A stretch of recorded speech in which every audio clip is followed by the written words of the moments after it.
Class 9th के छात्र छात्राओं का जो आपका द्वितीय सावधिक परीक्षा अर्थात कि सेकेंड टर्मिनल एग्जाम या नवंबर वाले मासिक परीक्षा का आयोजन हो रहा है। तो इसका आज अंतिम दिन है और आज आपके मैथ और अंग्रेजी विषय का एग्जाम होगा। तो मैथ का पूरा प्रश्न पत्र ऑब्जेक्टिव प्लस सब्जेक्टिव पूरा हम लोग चर्चा कर चुके हैं। अगर नहीं देखे होंगे तो चैनल को सब्सक्राइब करके देख लीजिएगा, लिंक डिस्क्रिप्शन बॉक्स में मिल जाएगा, या क्लास से खत्म होगा तो आपके स्क्रीन पे उस क्लास का लिंक आएगा तो उस पर भी क्लिक करके आप देख सकते हैं। अब चलिए अंग्रेजी का शेष था, तो यहाँ पे इंग्लिश का क्वेश्चन पेपर है, इसी प्रश्न पत्र से एग्जाम होगा, देख लीजिए। विषय कोड आपका 113 है और यहाँ पे 1 घंटा 30 मिनट मतलब अंग्रेजी का पूरा पेपर है। तो पूरा इसका ऑब्जेक्टिव और सब्जेक्टिव का आइए हम लोग सॉल्यूशन जानने का प्रयास करते हैं, ठीक है। तो ध्यान से देखिएगा। चलिए चलते हैं हम लोग प्रश्न पे, आगे की तरफ बढ़ते हैं। तो यहाँ पे सेक्शन ए में ऑब्जेक्टिव टाइप प्रश्न है 1 से 30 तक, जिसमें से कोई 25 ही आपको बनाना है, बट मैं पूरा आपका आंसर करा दे रहा हूँ, ध्यान से समझिएगा। और सब्जेक्टिव भी इसी क्लास में मैं आपको पूरा सॉल्यूशन दूंगा। पहला पे प्रश्न है कि who was Bismillah maternal uncle. तो बिस्मिल्लाह खान के मैटरनल अंकल कौन थे? अली बख्श थे। तो ऑप्शन डी सही उत्तर हो जाएगा। कह रहा दूसरा पे प्रश्न आया कि when was Bismillah born. Bismillah Khan का जन्म कब हुआ था? तो 21 मार्च 1916 को। तो ऑप्शन बी सही उत्तर हो जाएगा। तीसरा पे प्रश्न है कि who banned the playing of the musical instrument called pungi. पुंगी जो था एक म्यूजिकल इंस्ट्रूमेंट, तो वाद्य यंत्र, तो इसको किसने बैन कर दिया? तो इसको बैन किया था आपका औरंगजेब ने। तो वही है एम्परर औरंगजेब। तो ऑप्शन बी सही उत्तर हो जाएगा। कह रहा when was Bharat Ratna awarded to Bismillah. Bismillah Khan को भारत रत्न अवार्ड कब दिया गया था? तो 2001 में। तो ऑप्शन ए सही उत्तर याद करके जाएंगे। 5 पे प्रश्न आया है कि Hira was on the point of stumbling open. तो ये इको वाला चैप्टर से प्रश्न है। तो यहाँ पे स्टम्बलिंग ओपन जीसस। तो ऑप्शन डी सही उत्तर है 5 का। छठा नंबर प्रश्न इको वाज। तो इको वाज नीफ आप जानते हैं, ऑप्शन सी सही उत्तर हो जाएगा। 7 पे प्रश्न है कि the head of the withered narcissus is. तो ये हम लोग पढ़े, आपका बुक का लाइन उठाकर पूछ रहा है कि गोल्ड एंड व्हाइट। तो ऑप्शन बी सही उत्तर है।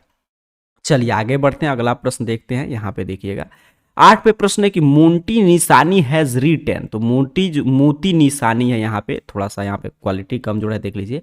तो मोती निशानी क्या लिखे? तो लिखे too many people too few trees. तो ऑप्शन ए सही उत्तर हो जाएगा।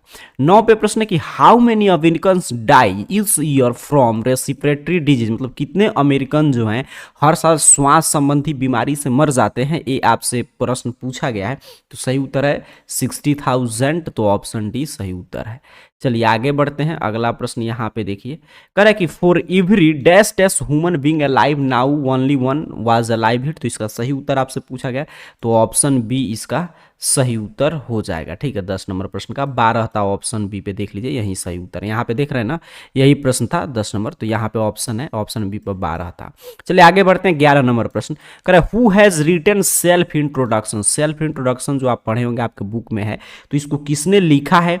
तो इसको लिखा है नरीदा सुरेश ने। तो ऑप्शन ए सही उत्तर हो जाएगा।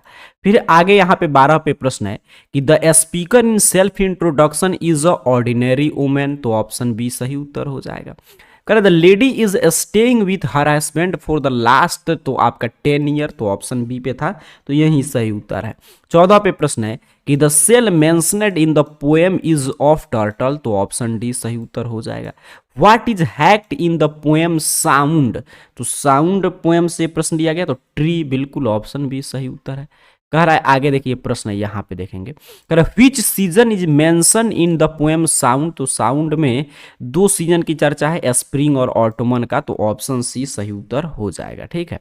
चलिए आगे बढ़ते हैं, अगला प्रश्न है who has written to daffodils. Daffodils को किसने लिखा है? तो रॉबर्ट हैरिक ने। तो ऑप्शन सी सही उत्तर हो जाएगा। Daffodils is compared with spring. Option C इसका सही उत्तर याद करके जाइए। 19 में प्रश्न है कि the girl in the I are not here was to get down at. तो get down at Rohana. Option A सही उत्तर हो जाएगा। चलिए आगे बढ़ते हैं 20 पे। यहाँ पे 19 नंबर प्रश्न था। अच्छा यहाँ पे 20 नंबर प्रश्न है।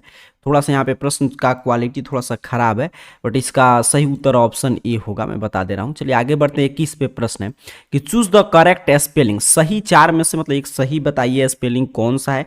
तो ध्यान से देखेंगे तो ये जो रेप्लिकेटिंग लिखा है, जिसका अर्थ होता है रेप्लिकेटिंग में, इसका अर्थ है नकल करना, नकल। तो यही सही है, ऑप्शन ए वाला।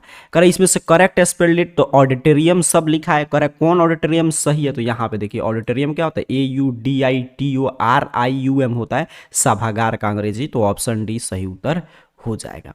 करे a book is lying dash dash, तो ऑन द टेबल आप जानते हैं option D. He is staying with his friend, काफी आसान प्रश्न था। आगे बढ़ते कर no news is good news, तो ऑप्शन बी सही उत्तर हो जाएगा।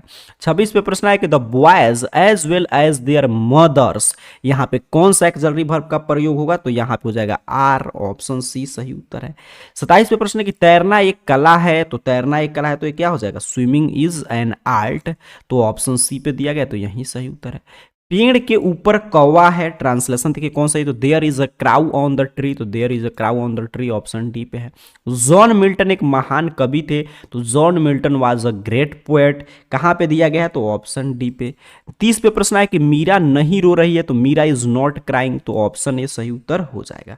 तो 30 में 30 का मैं सही उत्तर करा दिया, कोई 25 बना लीजिएगा। चलिए सब्जेक्टिव भी जैसा मैं शुरू में ही बोला था, तो सब्जेक्टिव का भी मैं करा दे रहा हूँ, ताकि आज का एग्जाम का टेंशन खत्म। मैथ का कल शाम में हम लोग चर्चा कर चुके हैं और इस समय पूरा अंग्रेजी का हम लोग देख लिए। चलिए शॉर्ट आंसर टाइप 1 से 10 तक प्रश्न है, किसी भी आपको 5 प्रश्न का उत्तर 20 से 30 शब्द में देना है, 2-2 मार्क्स का प्रश्न है। प्रश्न यहाँ पे देख लीजिए, मैं शुरू से जो ये 5 प्रश्न है यहाँ पे आप देख पा रहे हैं, आगे मैं प्रश्न के साथ उत्तर बताऊंगा, अभी प्रश्न देखिएगा, इसका उत्तर मैं लिखा दिया हूँ, ठीक है। फिर लॉन्ग आंसर टाइप है 11 से 15 तक, इसमें से 3 प्रश्न का उत्तर देना है, तो एक पैराग्राफ है, लेटर है, यहाँ पे आपको मतलब ये आप इमेजिन कीजिए कि आप बिस्मिल्लाह खान है तो 10 लाइन लिखिए बनारस के बारे में, यहाँ पे पूरा ये सभी चीज प्रश्न में पूछा गया। तो आइए चलिए मैं इसका पूरा उत्तर आपको समझा दे रहा हूँ। तो सब्जेक्टिव का उत्तर देखने के लिए सिंपल सा आपको अपने मोबाइल फोन का कोई भी ब्राउजर ओपन कीजिए और गूगल सर्च बॉक्स में आ जाइए, और इस चैनल का नाम जैसे मैंने आपके सामने देखिए स्पेलिंग टाइप करके सर्च किया, वैसे ही AR कैरियर पॉइंट टाइप करके सर्च कीजिएगा, आपके सामने सर्च रिजल्ट आएगा और arcareerpoint.com वेबसाइट इस तरह शो होगा। सिंपल सा आपको इस वेबसाइट पे क्लिक कर देना है, जैसे मैंने आपके सामने यहाँ पे देखिए क्लिक किया। यहाँ पे आप जैसे ही क्लिक करेंगे आपके सामने ऑफिशियल वेबसाइट इस रूप में ओपन हो जाएगा। नीचे की तरफ बढ़िएगा और आ जाइएगा क्लास 9th कैटेगरी में, और 9th कैटेगरी में देखिए यहाँ पे इंग्लिश का, यहाँ पे मैथ का शो कर रहा है, तो मैथ का देखना है तो मैथ वाले पे क्लिक कीजिए, इंग्लिश का देखना है तो इंग्लिश वाले पे क्लिक कीजिए। तो यहाँ पे मैं जैसे आपके सामने भी अंग्रेजी की हम लोग चर्चा करें तो मैं इंग्लिश पे क्लिक करके आपको दिखा दे रहा हूँ, ठीक है। मैथ का भी यहाँ पे चीज़ें अपडेट था, मैं आपको दिखा दे रहा हूँ। तो यहाँ पे आप मैथ वाले पे भी क्लिक कर सकते हैं और अंग्रेजी का चाहिए तो अंग्रेजी वाले पे। जैसे मैंने आपके सामने इंग्लिश पे क्लिक किया तो आपके सामने अंग्रेजी एग्जाम को लेकर एक एक जानकारी ओपन कर देगा, जैसे कि किस रूप में प्रश्न पत्र आया है, कब से आज आपका एग्जाम शुरू हो, पूरा 30 में 30 जो ऑब्जेक्टिव प्रश्न में दिखा रहा था उसका सही उत्तर है, तो कोई 25 यहाँ से भी आप देख सकते हैं। सब्जेक्टिव का PDF वगैरह यहाँ पे लिंक आ रहा है, PDF देके इस पर भी क्लिक करके आप देख सकते हैं, या यहाँ से चीज़ें मैं लिख भी दिया हूँ तो यहाँ से देख कर भी लिख सकते हैं कि 5 प्रश्न का उत्तर देना था, तो 1 2 3 4 और 5 का उत्तर है। और यहीं पे नीचे की तरफ हम लोग बढ़े तो 3 प्रश्न का उत्तर लिखना था लॉन्ग आंसर टाइप में, तो यहाँ पे देखिए 1, यहाँ पे 2 और यहाँ पे 3 का उत्तर है, ठीक है। और PDF वगैरह का भी लिंक यहाँ पे शो कर रहा है, तो यहाँ पे क्लिक करके आपको PDF चाहिए तो यहाँ से डाउनलोड कर सकते हैं, यहाँ से देख भी सकते हैं। तो पूरा मैंने आपको अंग्रेजी का सोल्यूशन करा दिया, मैथ का भी यहीं पे अपडेट है, तो मैथ का भी देखना है तो यहाँ से आकर देख लीजिए। तो आज का एग्जाम आपका बिल्कुल अच्छा बीतेगा, क्योंकि आज के दोनों प्रश्न पत्र की हम लोग चर्चा कर चुके हैं। आप सभी को बहुत बहुत धन्यवाद।